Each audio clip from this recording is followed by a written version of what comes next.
Truc, a high school girl, is haunted by the ghost of Viet, a man who died but continues to cling to her due to his obsessive love. With the help of Mr. Kien, who firmly believes in and is determined to protect Truc, the two embark on a mysterious journey to confront this supernatural force. They seek out a medium to unravel the connection between Truc and Viet's ghost, but time is not on their side. Can Truc escape the haunting before Viet pulls her into the afterlife?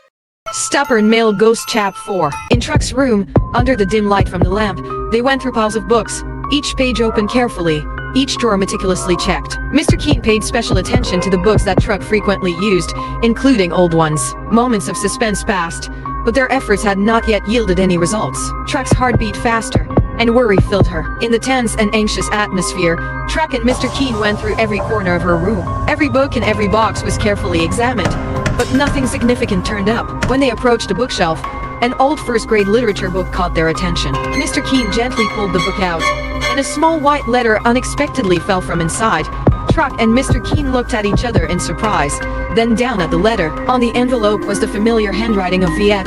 To Truc, "This is it," they both said in unison, and joyful laughter echoed in the small room. After all their efforts, they had finally found the connecting object the medium had mentioned. A sense of relief and hope flared up in both of them. Not wanting to waste any more time, they hurriedly took the letter and set off for the city cemetery. On the way to Viet's grave, the surroundings became peaceful and quiet. Truc sat next to Mr. Kien, who was driving, holding the letter tightly, her heart filled with emotions. In the distance, rows of green trees created a picturesque scene, blending into the beautiful nature. The sky was hazy at dusk, with a gentle cool breeze slowly sweeping through. At the cemetery, they got out of the car and walked down the path to Viet's final resting place. In that moment, only the soft sound of their footsteps and their breathing could be heard. When they reached Viet's grave, they lit 3 incense sticks and bowed 3 times, as a sign of respect for the departed. Mr. Kien gently placed the letter in front of the grave, his eyes fixed on the image on the tombstone of his former student. Truc stood beside him, holding his hand tightly. Everything around became silent,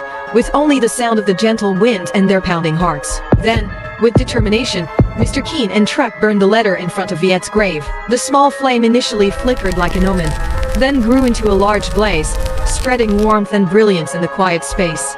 "Viet, I'm returning this letter to you. Stop following me, because I truly don't like you. I have someone I like now." At that moment, the sky suddenly turned black, and the space was engulfed in darkness. A monstrous shadow appeared in an instant, making the atmosphere gloomy and tense. The shadow's mouth was like a bottomless pit, emitting a creepy sound. "Truc, why did you do that? Come with me. Be my girlfriend."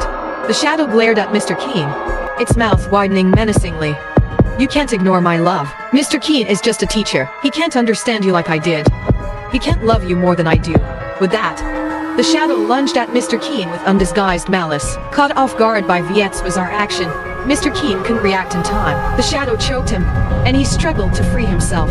Realizing the danger to him, Truc didn't hesitate and shouted, "Go away! Go away and never appear before me again." Viet, in his monstrous shadow form, felt his strength wane as the letter burned to ashes and Truc's determination. He realized he could no longer haunt her as their last connection had been severed. With one final act of frustrated rage, he screamed in pain and then vanished, dissipating into nothingness, leaving behind only an empty void and a gentle breeze. Mr. Kien, now freed, collapsed to his knees, coughing. Truc quickly rushed to his side, her hands supporting him to keep him from falling onto the cold ground. Her hands, though small, were full of strength and warmth. "Mr. Kien, are you okay?" Truc asked, her worried eyes on his pale face. Mr. Kien smiled faintly, a relaxed and relieved smile. "Thank you, Truc. I just need a bit of rest. Thinking of something."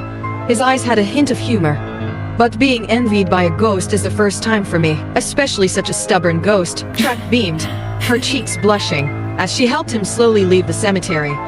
"Do you want to know why the ghost was jealous?" "Oh, tell me," he replied. Together, they left the cemetery, leaving behind the remnants of a dark past. They walked away with hope for the future, believing that everything would return to peace. Under the faint light, the shadow of the past gradually faded, giving way to the dawn of the future. The moon had risen as they quickly got into the car to return to the city. Suddenly, Truc noticed a gentle rose fragrance in the car. She found it strange, as she hadn't smelled it earlier. She turned to Mr. Kien with curious eyes. "Mr. Kien, do you smell roses in the car?" Mr. Kien smiled lightly, his eyes holding something mysterious. "I know you like roses very much, don't you?" "Yes," Truc replied, her eyes eager as she talked about her favorite flower with the person she adored.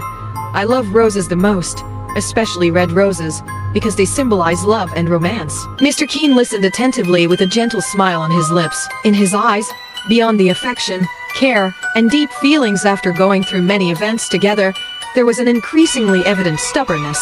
Thus, with two kindred spirits, a persistent love gradually emerged.